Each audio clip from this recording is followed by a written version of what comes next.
Visita, espero que os guste, organizada por la asociación Acudean, que vamos a ver los principales atractivos histórico-artísticos que tiene Librilla.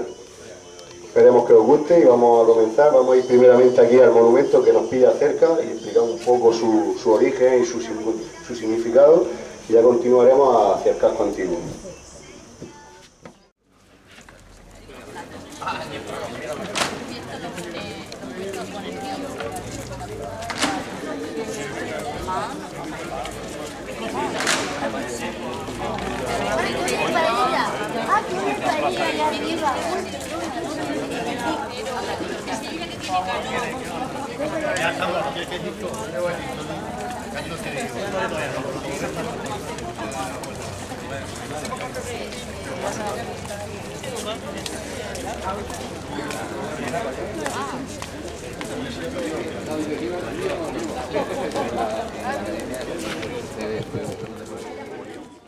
Bueno, estamos en el denominado Sagrado Corazón, o más conocido en Librilla, monumento.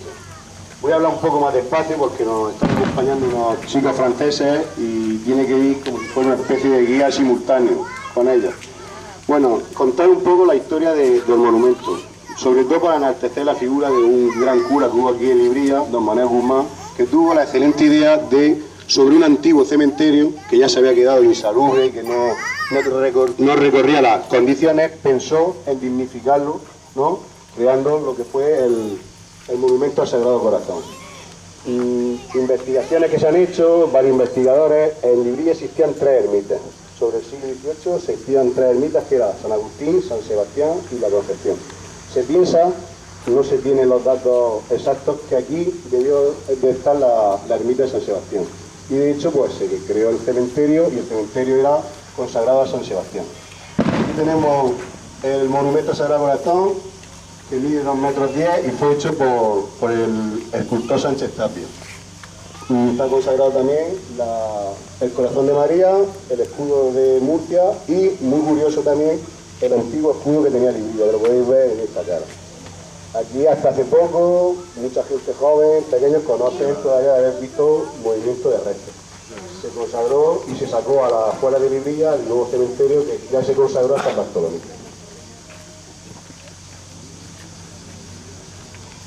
Bueno, vamos a seguir la visita un poco hacia el casco antiguo, pero claro, nos pillaba tan cerca que digo, vamos a que veáis un poco lo que es uno de los emblemas del pueblo. Hoy en día se ha retomado y siempre últimamente una vez al año se celebra una misa aquí también, para conmemorar este lugar tan idílico. Continuamos. Si alguien quiere, Voy, María, vamos. ¿Eh? No, José. ¿Salam? ¿Salam la grabé, no? ¿Estos personajes? Hola, Salam alaikum. Estaba durmiendo en la casa cuando un viento huracanado me despertó. Y una niebla me ha invadido. Mirad bien, ahí estaba durmiendo la casa. Qué ropajes más extraños. ¿Dónde estoy? Esas zapatillas no son de piel. Madre mía, qué calor. Oh. Bueno, mi nombre es más bien Mohamed, y conocido como Ali-Risi. Soy geógrafo, cartógrafo, escritor y sobre todo viajero. Me encanta viajar. Al levantarme he preguntado a unos vasallos que iban vestidos de naranja y ponían unos letreros en las espaldas que decían no sé qué decir. Deben de ser los siervos de algún señorito de aquí.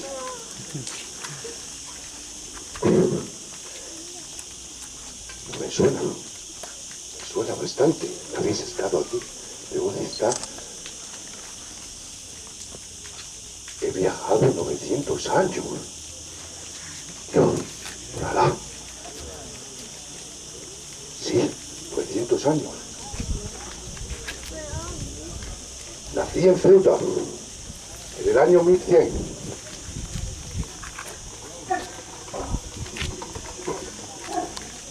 Como venía de familia noble, me dediqué a hacer lo que hacían los nobles, estudiar y no trabajar. Ahí me enamoré de sus calles, de sus valles, de sus ríos. Y me dio por dibujar mapas y por la cartografía y la geografía. En el año 1154 vine aquí, a Limbraya, que significa Barranco de los Espectros. Aquí se construyó una fortaleza de 7 torreones con sistemas de cremallera. Dominaba todo el valle y la entrada del barranco. Fijaros si era importante, incluso tenía una mezquita dentro. Aquí las tropas de Murcia, del reino de Caifa, se libró una gran batalla. Todavía se escucha el batir de los sables, donde el rey Lobo fue derrotado por las tropas mozárabes que venían del norte de África y de la Al-Ándalus.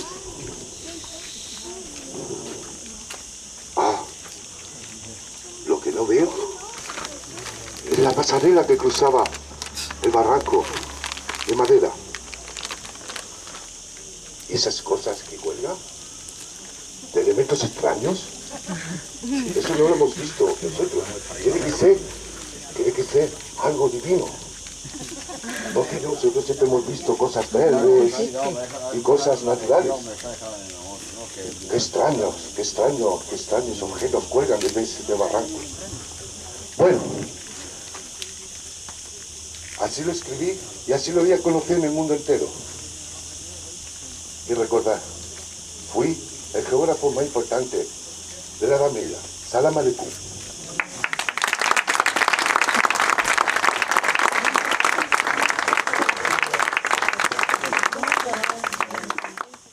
El geógrafo árabe Mihaly Idrisi, y como no lo ha comentado, él documentó en 1154 a su paso por Libia que existía una Agis Libraya, que era Castillo de Librilla, es decir, toda una fortaleza que rodeaba.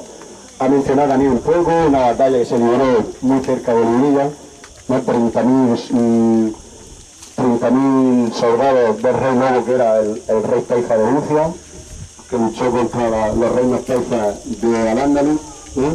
Y se tiene documentado que fue muy cerca de Librilla. Entonces la fortaleza serviría un poco de protección para la ciudad de Librilla.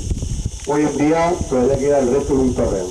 Como veis, esos restos que quedan ahí es un torreón que ya en 1154 existía, por lo tanto es un valor bastante importante. Ha comentado también una pequeña mezquita, que cuando lleguemos a la iglesia la vemos, se sabía que existía una pequeña mezquita, porque se han encontrado muchos restos de cerámica y de vidrio árabe en los cimientos de la iglesia. Bueno, continuamos la visita. Bueno, aquí pues mencionar un poco lo que es la seña de identidad que tiene Librilla del barranco, como podéis apreciar. Pocas localidades se ven con un barranco tan profundo y tan importante como tiene Librilla. Lógicamente habría que pasarlo de un lugar a otro. Como nos ha dicho el geógrafo árabe, es conocida una pasarela de madera. De hecho está documentado que en 1797 había una antigua pasarela de madera que estaba en un estado lamentable y el antiguo paso, como podéis ver, era por allí. Veremos ahora, veréis allí un callejón y se cruzaba por aquel lado. Es decir, este puente el camino se trajo posteriormente, a finales del siglo XIX, se construyó aquí y el paso se cambió. Pero el paso originario era por aquella parte, un callejón que se mete por allí, y como veis todavía queda el arranque del antiguo puente, allí. Y con la limpieza que hicieron de la Rambla se tenía conocimiento de él, pero ahora se ve mucho mejor. Se estaba construyendo en 1797. El marqués de los Vélez y el obispo de Cartagena habían hecho mención a una petición que le había hecho el pueblo de Librilla, sobre todo el alcaide, de que la situación que había del puente de madera era lamentable, ¿no? Entonces se construyó este puente de un solo ojo, de ladrillo visto, se tardaron 2 años en hacerlo y fue sufragado por el marqués de los Vélez, el obispado y parte la aportó el pueblo de Librilla. Como podéis ver un poco, aquí todavía se ven, en los cimientos se ven algunas zonas por donde antiguamente vivía la muralla de la ciudadela o del castillo de Librilla. Vamos.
Bueno, después de esta explicación que nos ha hecho este personaje, pues hablar un poco del ayuntamiento. Como nos ha comentado, el cronista oficial de Totana encontró una documentación, publicó sobre el año 50 un artículo sobre el reloj de Librilla. De hecho, como habéis visto, nos ha contado este personaje la historia y está documentado. El ayuntamiento, la aspecto actual que tiene es a partir de 1960. Se derrumbó, se cambió, pero lo único que permaneció fue la torre. La torre de en torno a 1930, con Germán Mauricio Asensio, la hizo, y la verdad original de aquel siglo XVIII es el reloj. Claro, el símbolo de la regadera era el chuzo, el ledón y el candil. El chuzo, para que no lo sepa, era una especie de palo donde se ponía el candil, o incluso para medir el agua. Estamos en tiempo donde vivía era una población típica agrícola. Sí, que el agua de tratamiento era muy importante, pero había que saber los cambios de agua. Entonces, este reloj hoy en día, aunque se está en el ayuntamiento, pertenece también al ayuntamiento. Son de los dos, está compartido. ¿Vale?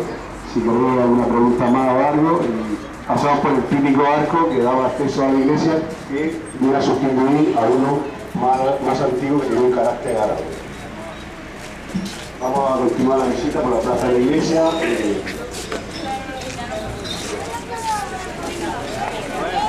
El reloj es el original, sigue funcionando, pero la maquinaria no es la original. La maquinaria está puesta aquí en el ayuntamiento.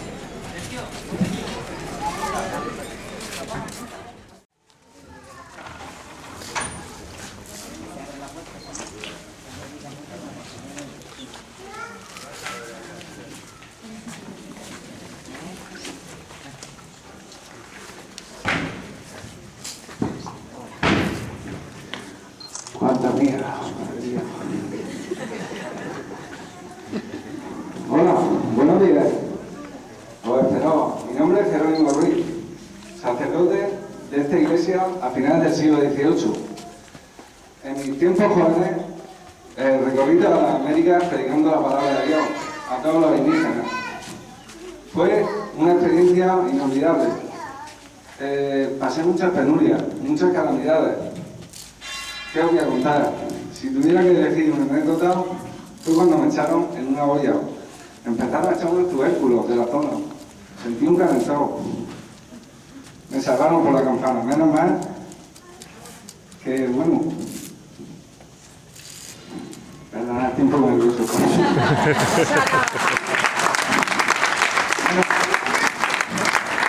Menos mal que me salvaron por la campana. Decidí venirme a España como fuese. Le dije a mi superior que me llevase a España, a mi tierra, si pudiera ser a Murcia. Y bueno, aquí estoy, en mi iglesia de San Bartolomé. Bueno, y ahora voy a contar algo más de historia sobre ella. En su actual ubicación, en tiempos de dominación musulmana, existía una pequeña mezquita, la cual, tras la reconquista de Murcia en el siglo XIII, tuvieron que producirse conversiones al cristianismo.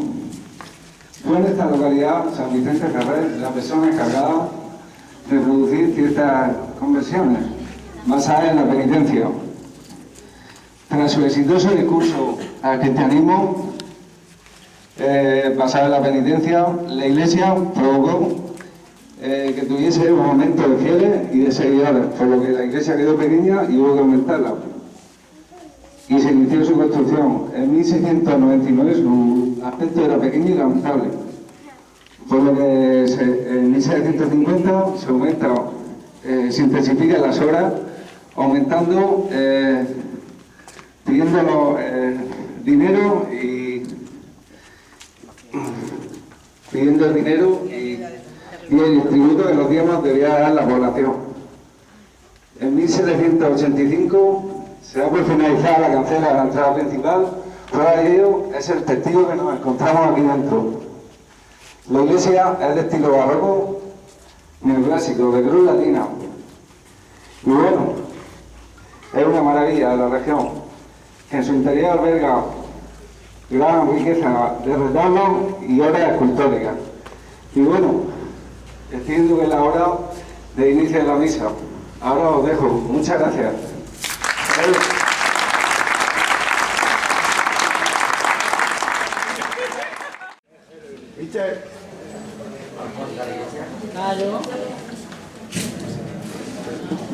Bueno, pues vamos a entrar ahora a ver la joya que tiene Librilla, que quien no la haya visto tendrá por fuera ver un aspecto que cuando entre va a cambiar su punto de vista de la iglesia. Y un poco como lo ha explicado Jerónimo Ruiz, pues como ha comentado anteriormente, había una antigua mezquita. Las casas que se han logrado por aquí han salido bastantes restos de cerámica y de vidrio árabe, muy importante. Y como ha dicho ahora, tras el paso de San Vicente Ferrer, que cuenta la leyenda también, que ya tomó la sombra y descansó en el lado del lavador, que lo tenemos a la afuera, pero parece algo longeva esa leyenda. Vamos a ver un poco lo que es el aspecto actual. Se está terminando. Sobre 1788 Lorenzo Franco está haciendo la decoración de las molduras. Un dato muy importante es la cancela, una cancela que tiene un valor histórico muy importante. Han habido bastantes profesores universitarios que han venido a estudiar exclusivamente esta cancela. Veréis ahora de entrar el pestillo que nos está dando dónde se fundió y en el año en que se estaba terminando esta cancela, 1785. Por lo tanto, nos está dando los datos de que esta iglesia, el aspecto actual, no se estaba terminando a finales del siglo XVIII. Que la población había crecido, ¿no? Y se necesitaba aumentar lo que era el tamaño de la iglesia. Pasamos y ahora pues vamos a ver un poco lo que es el aspecto actual, cruz latina, más bien neoclásica que barroco, porque lo poco que quedaba de barroco se destruyó en la guerra civil. Habían obras de Salcillo, de Roque López, es decir, con un valor patrimonio importante que se perdió. Una cruz procesional de 1576, estaba documentada también.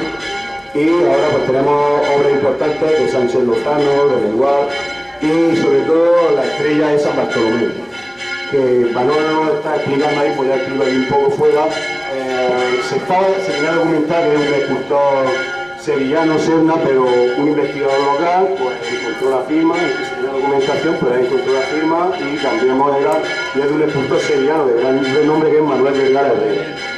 El investigador José Antonio, que nos está acompañando, encontró la firma y se cambió un poco, porque no es lo mismo el escultor Serna que Manuel Vergara Herrera, que tiene una importancia mayor.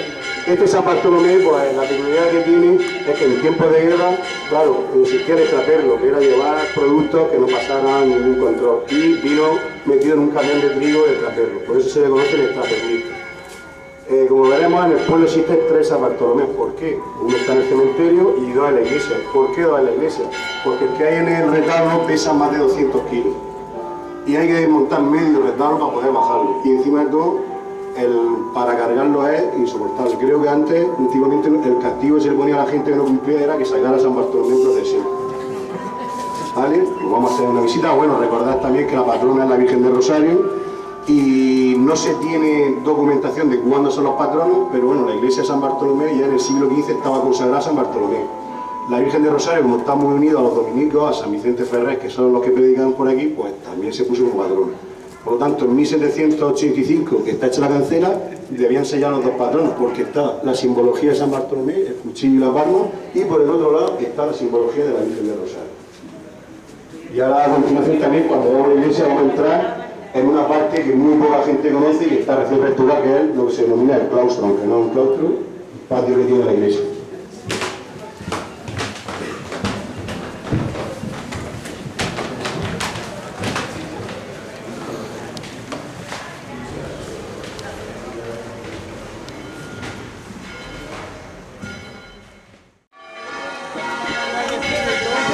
Bueno, estamos en lo que se denominaba el claustro, que era el patio. Teóricamente un tiempo sería el cementerio. Y aquí en el año 2013-14, el cura Alejandro que tenemos ahora mismo lo quiso recuperar, ponerlo en valor, que la gente lo visitara. Y fue integrado un grupo de jóvenes que son los que, como veis, tienen un huerto, un pequeño huerto en sus maceteros, lo han adornado, vienen, le dan una utilidad, hacer su cena, hacer su convivencia. Y es bastante importante la labor que se le está dando a esta parte de la iglesia, que es muy desconocida. En la parte de abajo tenemos lo que era la típica cava, que viene su topónimo viene de reminiscencias medievales, y posiblemente lo que es el templo que hace de las esquinas sería por donde iba, o también se puede apreciar resto de lo que sería la antigua muralla que rodeaba todo lo que es el conjunto del castillo.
y fue el marqués de Capacho y marqués de Casa Pillo.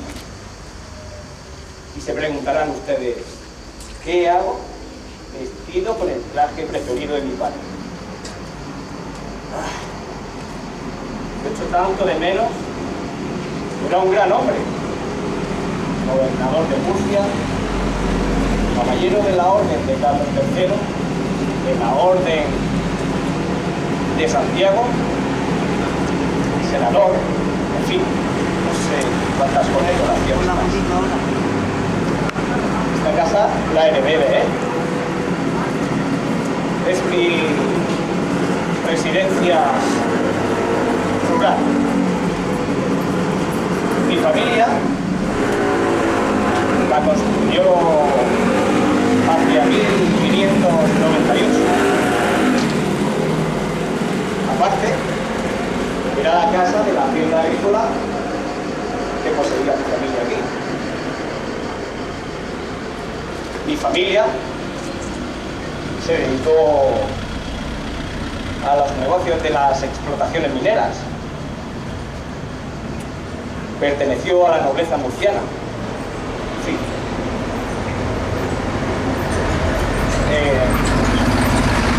Van a pasar todos los vehículos hoy. Me voy un poco atrás. Esta casa la heredé de él. Mi familia la construyó hacia 1598. Mi familia perteneció a la nobleza murciana. Esta casa señorial era el lugar de descanso de mi familia y mía, para desconectar de la capital y sus responsabilidades. Yo es que soy alcalde de Murcia. Fíjense en qué reja. ¿Y qué me dicen de la placa que da fe del año de construcción de la casa? Últimamente estoy melancólico. Miro mucho el retrato de mi padre, con su banda, su toisón de oro como gobernador. Lo tengo colgado en el comedor. Por cierto, lo pintó el gran Manuel Wessel de Guimbarra. En fin, espero que les haya gustado esta breve historia de mi familia. Que pasen un buen día.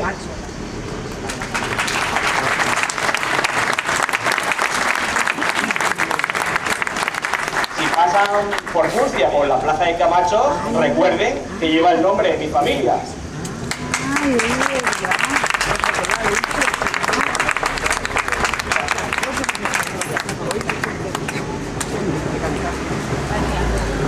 Muchas gracias, doctor.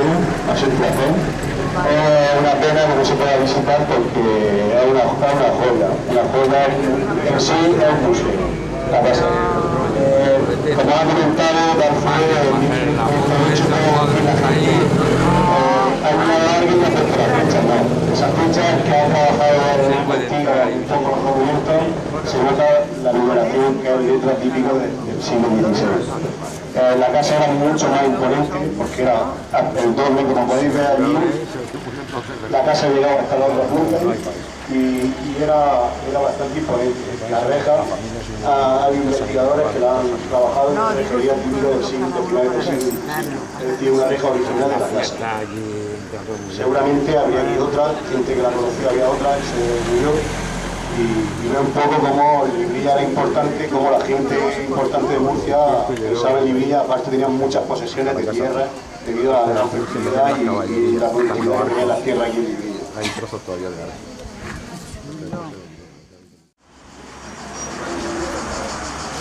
Hola, buenos días. Soy Antonio María Álvarez de Toledo, 10º marqués de los Vélez y 10º marqués de Villafranca. Como podéis ver en el escudo nobiliario de esta mi posada mesón de mi villa de Librilla. Esta villa de Librilla fue comprada en 1381 por un antepasado mío llamado Alfonso Ñáñez Fajardo, adelantado mayor del reino de Murcia, al marqués de Villena por la suma de 95.000 maravedíes. Y mirad, esto es un maravedí. Imaginaros 95.000 como este.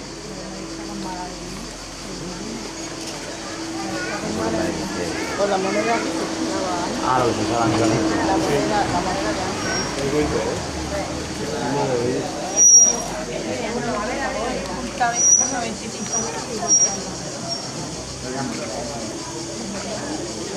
Esta fue la primera posesión del marquesado de los Vélez.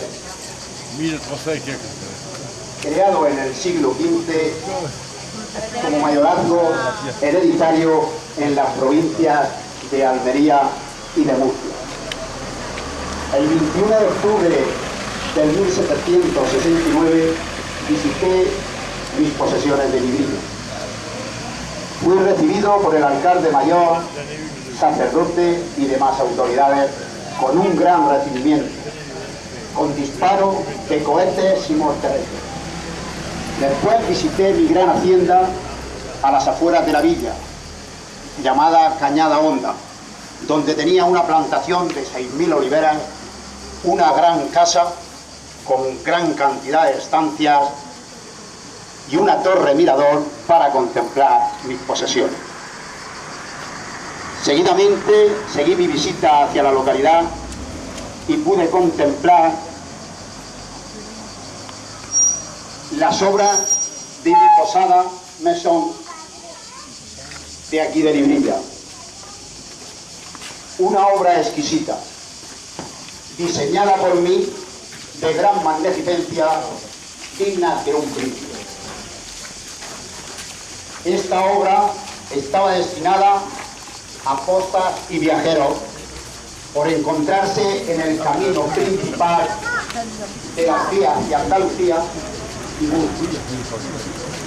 La obra era una gran obra de magnificencia, como he dicho antes, y constaba de 11 habitaciones, cocheras y mesón. Tal fue la alegría que tenía de ver cómo iba desarrollándose la obra, que decidí construir otra en mis posesiones de Albós. Más tarde se construyó una almazara tipo andaluz que completó este bello conjunto. El viajero británico John Carr, en sus escritos, ya reconocía la belleza de esta posada mesón y decía así: es la posada mesón más bonita de toda España, de blanco mantel y buenas viandas.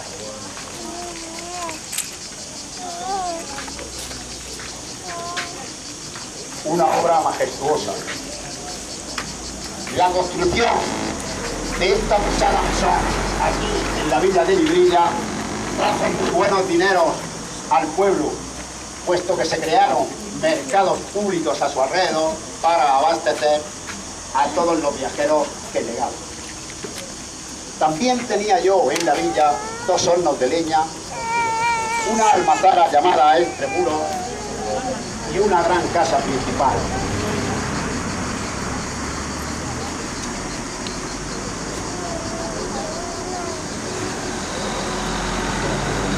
Aunque siempre miramos, mis antepasados y yo, bien por la villa, los librillanos denunciaron a mi abuelo, a mi bisabuelo, el marqués de los Vélez, en la audiencia de Granada por los excesivos tributos que pagaban los librillanos.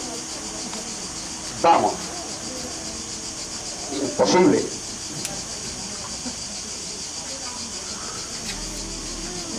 Bueno, Pelillo Salamán.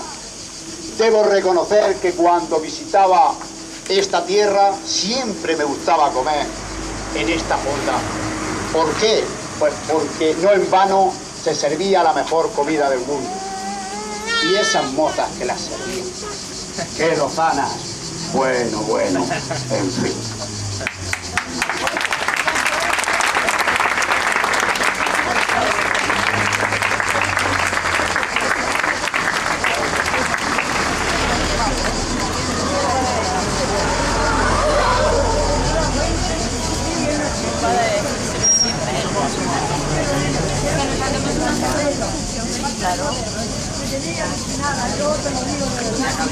Yo sí que estoy alucinado. No, yo perdí un lazo. Esto es ya de lo que lo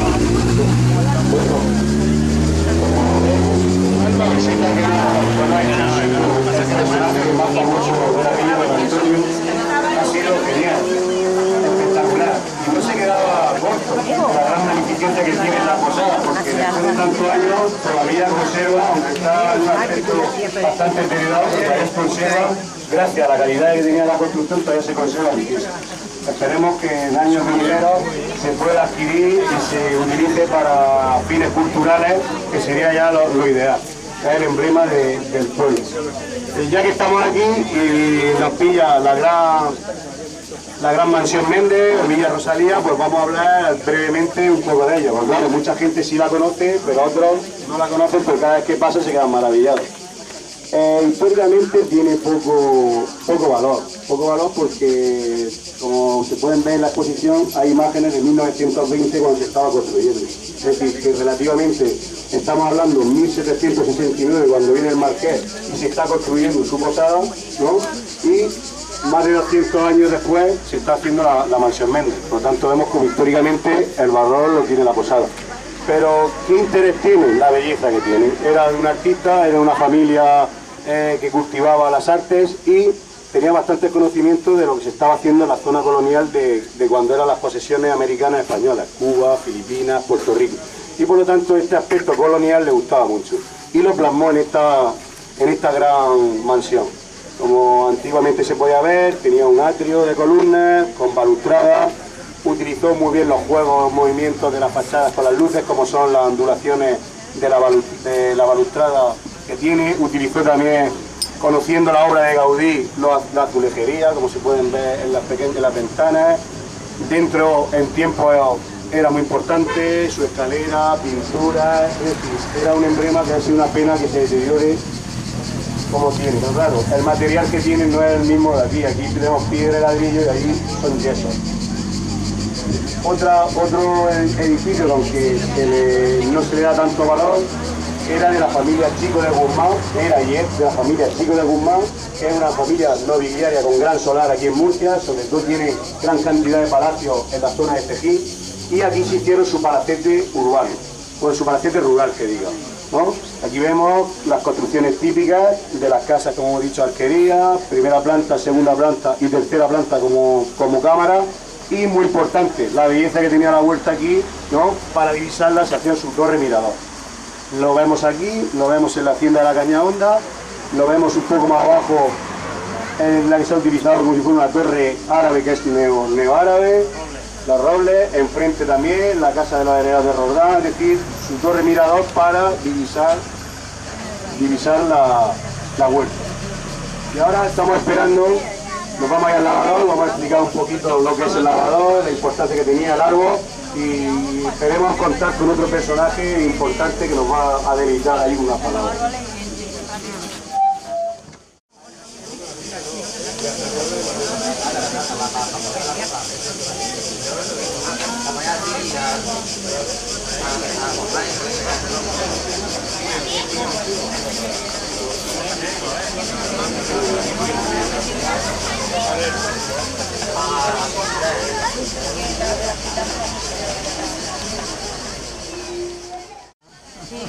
Vamos a terminar la visita en este punto tan folclórico que tiene Librilla, un punto muy emblemático, y es el denominado lavador con la horma. ¿Olmo? Lo menos importante de este árbol es si es olmo o olmo. Depende del lugar en que ha crecido y cómo ha crecido. La referencia, que se puede decir literaria, yo la respaldo en dos obras de Camilo José de Cela, sobre todo en el viaje a Doncarria, el viaje al Pirineo.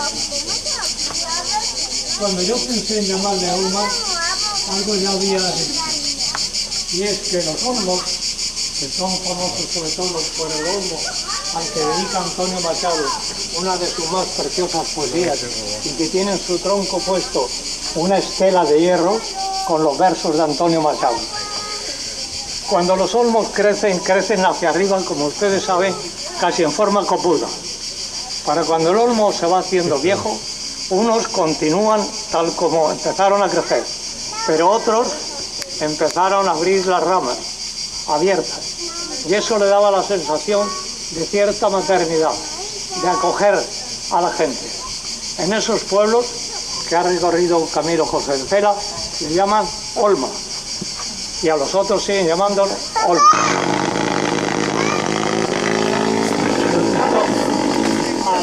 A los árboles hay tres poesías famosas. Una, la del ciprés de Silos, que muchos de vosotros o de ustedes lo habrán conocido, en Santo Domingo de Silos, donde se creó un poco más arriba, entre ellos el castellano. Diego, uno de sus más preciosos sonetos a ese ciprés. Le llama alto soñador de sueños a ese soneto, a ese árbol. Otro está dedicado al olmo por Antonio Machado. Y a un olmo como este, en Miraflores de la Sierra, en Madrid, el olmo que sufrió la enfermedad y está totalmente seco, pero lo han cuidado. Pero los versos de Alexandre son tan largos, es premio Nobel de literatura española, no los han podido grabar todavía. Entonces, yo en mi modestia he querido dedicar a este olmo, que más que un árbol es un símbolo para Librilla, que en ella reúne todas las condiciones históricas y sobre todo sociales que reúne este pueblo. Bueno, en estas palabras que nos ha hecho la aclaración, porque es que existe la controversia de si olmo o olma. Ya José María nos ha dejado más o menos claro su investigación y su punto de vista. Aquí estamos en un lugar, como hemos dicho, de bodegas, donde se funde agua y naturaleza. Aquí antiguamente, como podéis ver, era un antiguo lavadero, aunque actualmente lo han recrecido con las piedras blancas. Si quitas esas piedras blancas se ven las antiguas piedras de la cámara. Aquí bajaba el agua, bajaba el puente de Villa, se utilizaba para regar, pero a la misma vez para lavar, para cargar agua, incluso como se encontraba en el paso de las carretas y de animales, servía, antiguamente había un abrevadero también para agua. Lógicamente, este agua no se tiene fechado exactamente los años que tiene, pero claro, se plantó aquí ¿para qué? Para que diera sombra a las personas que estaban haciendo sus labores en su casa. Y ya más sin más entretenimiento, paso a presentar un poco la figura de José María, que este año se le ha hecho por parte del pueblo un reconocimiento bastante importante. Ha sido el pregonero de las fiestas, ha sido el financiero de honor, y es un hombre que a los cuatro vientos, por donde va, lleva Librilla en su corazón. José María López Otálora nació aquí en Librilla en 1924, si no me equivoco. 1924, para los 100 años. Va casi ya, va lanzado para los 100 años, un prodigio, nos puede dar muchas lecciones. Y como hemos visto, nos ha comentado que hay muchos árboles donde le han dedicado poesías, canciones, etc. José María no iba a ser menos, escritor, periodista, profesor de románica, y le dedicó una oda a la olma centenaria. Y por eso ha sido un placer, un lujo, yo creo que va a ser la primera vez que con tanta gente va a venir, la va a recitar aquí en su lugar, y es un placer.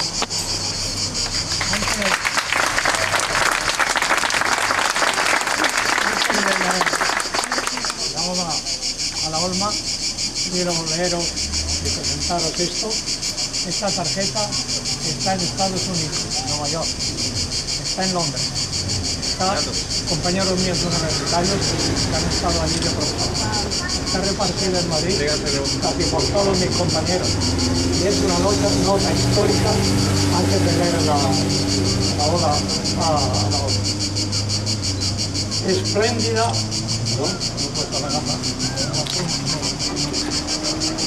Los años me hacen en mi vida menos albazón, las gafas.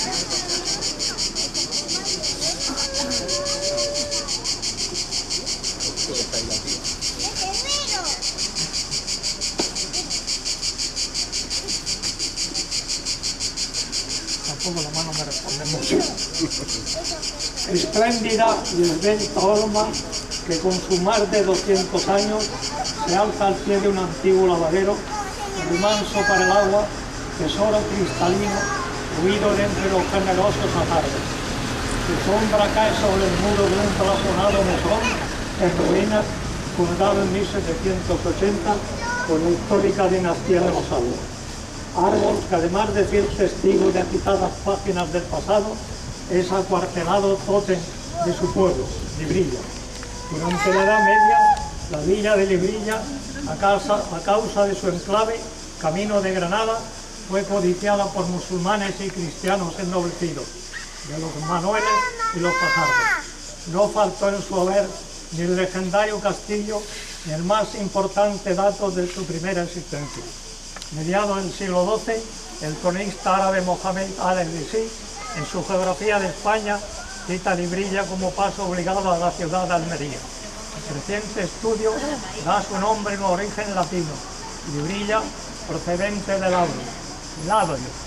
labio, no le brilla la vasija, sino los labios, porque esa ánfora creada por los romanos era una vasija que después doblaba en forma de labio, y los romanos, que dominaban la provincia de Cartagena con el nombre de Espartaria, le llamaron a esa vasija labro, y de labro en el diminutivo es labrella, y de ahí el estudio que yo he hecho en este libro que lleva don Fernando, demuestro que la palabra no se brilla, no es espectro, es precisamente labios, no vasija, labios. Y esperemos que un día, con más poesía que rigor histórico, alguien, por su bella galanura, escriba en la corteza de esa venerable olma su hallado sobrenombre. El nombre lo puse a elegir entre varios amigos. Elegimos la galana, la duquesa y la moza. Y el Ujero, la duquesa, por el caserme. Lo pondremos luego en votación porque se va a publicar otra vez esta tarjeta para repartirla y venderla en Madrid y en Murcia, en los dos sitios. Y ahora pasamos a leer, la tengo aquí, la tengo. No, voy a leerla, pero además quiero explicar cada uno de los simbolismos que hay en ella, que afectan a la historia de Librilla. Si se quiere sentar. ¿Quiere sentarse, José María? Olma centenaria, anciana olma, olma venerable, secular olma. Los dioses celebraron tu nacimiento cuando los silvestres faunos heraldos de la madre Ceres abrieron para tu cuna el cálido regazo de la tierra. Creciste cual copia de Dafne hermosa junto al arroyo que durante siglos acogió las derramadas lágrimas de los 1000 siervos moradores en los abiertos labios de un barranco llaga donde Dios dispuso el romano origen de tu nombre. Hombres de quemada frente, sobre el curvo león de los sueños, esperaron. Tu tronco tiene escrito el tiempo, bajo tus ramas el don del cielo. Y al pie de tus raíces, esposas y doncellas, convirtieron las manos nazarenas en cilicios de tosca piedra, en blancos lirios de rizada espuma. Tu corteza, clame de estrella por lugar de mariposas, guarda el libro de concéntricos pergaminos en los que el padre Cronos mandó escribir tu historia a las transparentes venas del agua. En la bóveda ojival de tu ramaje resuenan a la luz del alba los trinos de los pájaros ya idos, las risas y canciones de los niños que jugaron hace más de 100 años a la sombra de tus frondosos brazos, misterio de la magia o del milagro. Pero el viento, si ayer enamorado destrenzaba tu melena de entrelazadas verdes hojas, hoy, aunque envejecida todavía bella, abate tus silbos enramados, quebrando las arpas de los mirlos que aún te nidan, porque ellos, como nosotros, también te aman.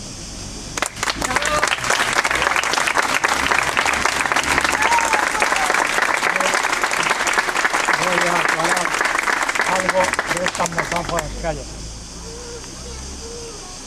Los faunos silvestres son seres mitológicos creados por la mitología griega, tomada luego la romana, mitad hombre, mitad macho cabrío, los cuales pagaban por la selva, más persiguiendo ninfas que haciendo otra cosa, pero eran de la agricultura. creciste cual copia de Dafne hermosa. Dafne, en la mitología, era una ninfa protegida de los dioses. Y Apolo, enamorado de esa ninfa, la persiguió en los bosques, no con muy buenas intenciones. Entonces ella pidió auxilio a los dioses. Y los dioses la defendieron de Apolo, convirtiéndola en árbol. En el Garcilaso de la Vega tiene un bellísimo soneto en la que describe cómo se está convirtiendo Dafne en un árbol, empezando por las raíces y va convirtiendo el cuerpo hermoso de la ninfa en un árbol. De aquí que yo le llame Dafne hermosa. Acercar un poco, si eso es que el micrófono no... se ha quedado sin batería. Levantaré la voz un poco. No, que se arrime la gente. Donde Dios dispuso, acogió las derramadas lágrimas de los 1000 siervos moradores en los abiertos labios de un barranco llaga. Las lágrimas de los siervos, he sido testigo de que en ese rincón, cuando venían a tomar que se llamaba agua para regar los huertos, sobre todo de madrugada, yo le he llamado al agua que viene de la fuente, a la fuente le he llamado vaso apagacé de los librianos. Sin el agua de la fuente, aquí no había agua. Y ahí he visto y he escuchado cómo estos regadores, que así se llamaban en Librilla, cuando pasaba otro le decía, ¿pero qué haces ahí con la madrugada y con el frío? Ande que riegue quien lo tiene, porque pensaban que la tabulla que tenían que poseer ellos ofrecía su sudor a los demás. No culpo yo a los dueños de los huertos, no, culpo a la justicia de entonces. ¿Sabéis lo que cobraba de sol a sol en aquella época? Había risa. Se compraban 10 céntimos de butifarra, 10 céntimos de pan, una peseta y hubo protesta. De sol a sol. Y esto lo guarda hasta hoy, parte de la historia de Librilla. El curvo legón de los suecos. Se regaba con un legón que es una tala curvada. No servían las azadas entonces para el legón. El curvo legón de los sueños se reza. El sueño de estos jornaleros librianos ha sido poseer una tierra para tener fijo por lo menos la comida, aunque fueran naranjos, cobraran años. Y eso ha sido el sueño. Ver ahora esta juventud universitaria, otros con oficios, yo siento una gran alegría, sobre todo una pena grande por mis amigos muertos.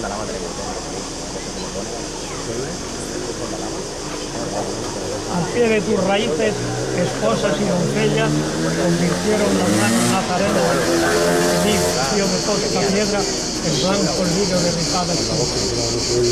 Las mujeres hijas no las he visto estar lavando ahí, mano a mano con el frío, que tenían a veces las manos encometidas, observando, y esas manos que llaman nazarenas porque se ponían moradas de frío, en lirios de rizada espuma.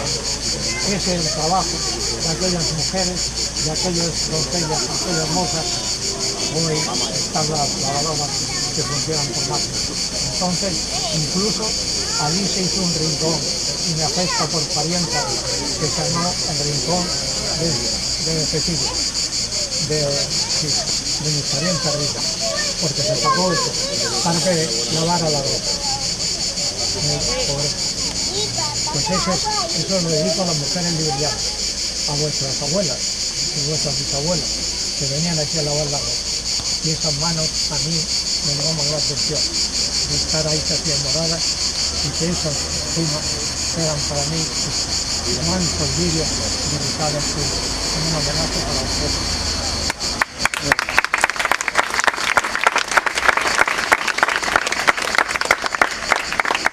Muchas gracias, María.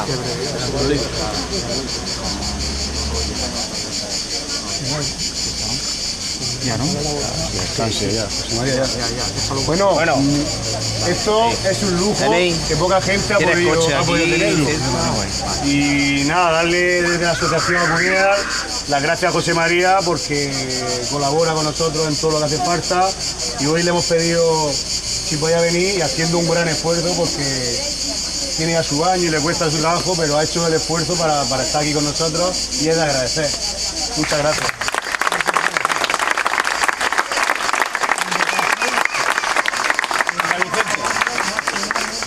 Es un tótem. El tótem era el dios de las tribus, aunque rendían culto. Y el árbol que está en el escudo, yo lo cambio porque heráldicamente es que representa que la familia tenía mucho más familia.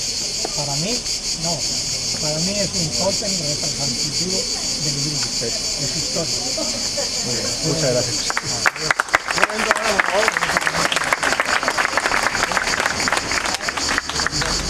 Habrá quien nos conozca y habrá quien no. Esta actividad la ha organizado la Asociación Nacional. Sí, pero bueno, estudios y actividades de Muy bien. Estamos trabajando desde hace poquito realmente, desde hace unos meses, para recuperar la historia de Libia, para recuperar su patrimonio y darle el valor que tiene realmente, porque tenemos muchas cosas importantes y en ocasiones pues las tenemos abandonadas como por ejemplo la jornada. Entonces nuestra idea es conseguir recuperar todas esas cosas, conseguir que la gente tenga conocimiento de todo lo que se tiene en la población para que de una forma u otra reivindiquemos nuestra cultura, reivindiquemos nuestras raíces y podamos avanzar en el futuro sin olvidar nuestro pasado. Somos un grupo que hemos creado la asociación, somos una junta directiva, pero cualquier persona se puede hacer socia.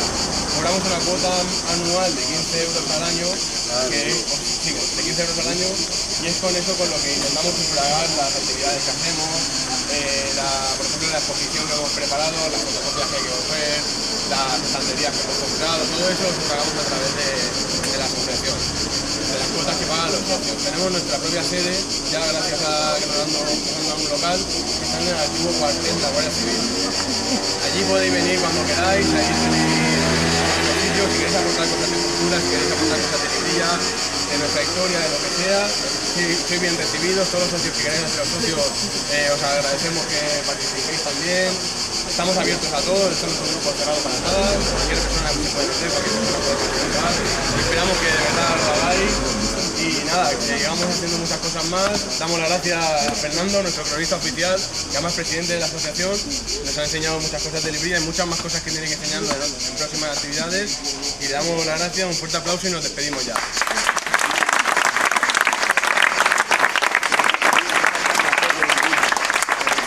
Parece, nos echamos una foto de grupo aquí, los que hemos quedado.